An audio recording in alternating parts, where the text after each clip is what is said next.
Nakabili na ba kayo nito? Or bibili pa lang kayo ng ganitong audio mixer or ng ating ABIDO na ating audio mixer? So, Johnny Luha, paano ba ino-operate yan? So, panoorin po ninyo. Tuturuan ko po kayo nito.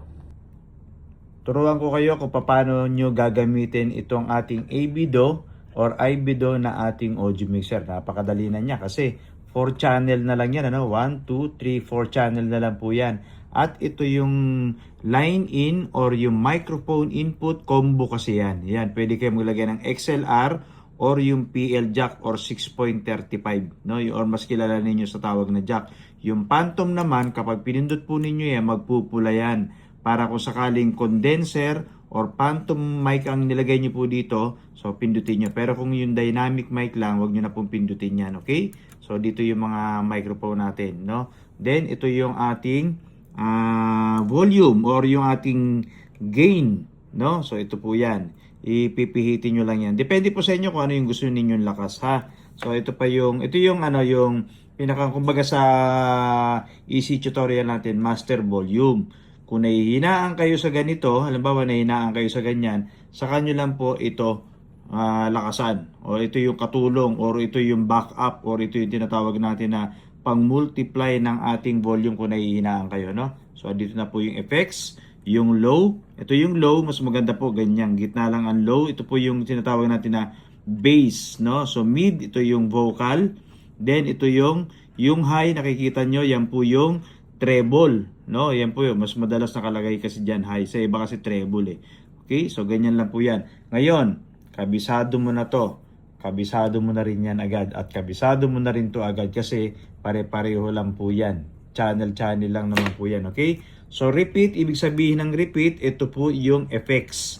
Depende sa inyo. Ito yung parang nagmumultiply or nagbabounce yung tunog ng boses ninyo para kayo nasa kuweba. So depende, pihitin nyo po yan kung ano yung gusto ninyo. Pakinggan po ninyo maigi. So halimbawa, nandito yung mic ninyo. Ito yung kombinasyon ng microphone. So ganyan. So halimbawa, nandito yung effects ninyo. Tapos, ito ang magkakombinasyon yan. Saka ito. Itong tatlo na yan.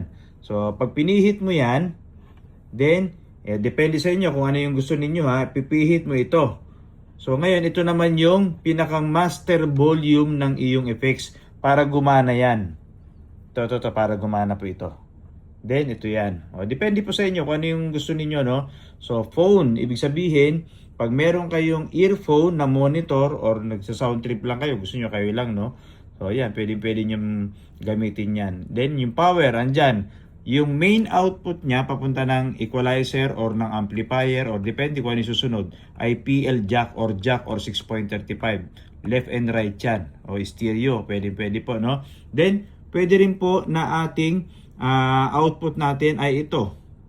Okay? So, may nakasulat naman na out. Then, ang input natin ay record. O, baligtad. Dati kasi, ang record ay output. Ngayon naman, input naman siya.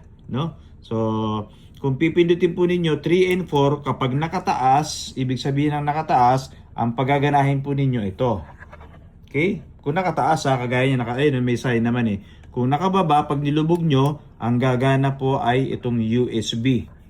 Okay? Ganun lang po yan. At, syempre, ito yung master volume natin. Yan. Then, ito yung ating effects. Okay? So, yan yung effects natin. At pwede po kayo ditong mag-Bluetooth. So, paano? Johnny Luha mag-Bluetooth. Pipindutin nyo lang po yan at lalabas sa screen yung Bluetooth. No? Lalabas dito. Tapos i-connect na ninyo yung cellphone ninyo or tablet, laptop, or yung TV. Kung ano man yung nakakonect dyan. Then, ito yung ating display effects. So, ito po yan. Mamimili kayo dyan kung anong number ang gusto ninyo. So, halimbawa, napili po ninyo ay yung pangsimbahan ng boses. So, halimbawa, 12, number 12. Okay? So, pipindutin nyo lang to.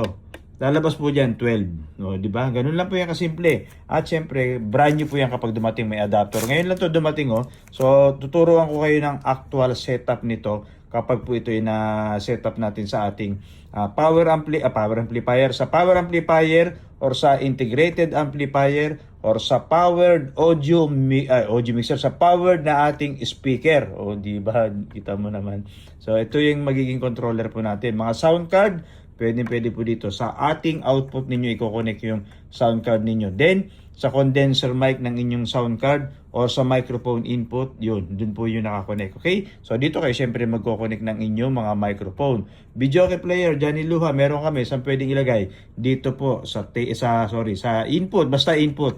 Then pwede rin dito. Gagamit lang kayo ng mga connector or yung 6.35 na jack tas RCA. Ganun lang po yan. Pwede naman din dito, ayan oh. Kasi mga source of input yan. So kapag nakabisado mo na nga yan, kabisado mo na po ito. So balik-balikan mo na yung video natin para kayo ay matuto. So saan ba nakakabili? Johnny Luha. Click nyo lang yung yellow basket sa ating TikTok account at sa iba't ibang social media. Meron pong nakalink yan. Pwede pong mag-click kayo doon. Lalo na sa buy here na nakikita po ninyo. Pwede kayo mag-click niyan para kayo ay makapag-check out, no?